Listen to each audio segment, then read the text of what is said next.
আচ্ছা, কয়টা গরু নিয়ে আসছেন? আজকে 8-13টার মধ্যে একটা বিক্রি হয়েছে। 12টা আছে। এই 12টা কত করে পিস রাখিছেন? এটা বিভিন্ন রকমের তো ভাই, 60 আছে, 50 আছে, 48 আছে। মানে সর্বনিম্ন দাম? সর্বনিম্ন আপনার 45-50 আছে। সর্বনিম্ন 45, সর্বোচ্চ 60 এর মধ্যে পেয়ে যাবে। 45 থেকে 60,000-এর মধ্যে এই গরুগুলো পেয়ে যাবেন।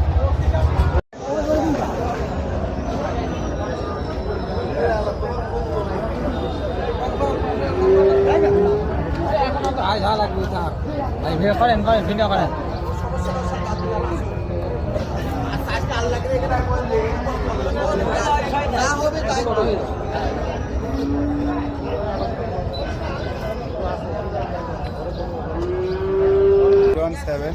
017 96 96 81 81 34 34 00। 00।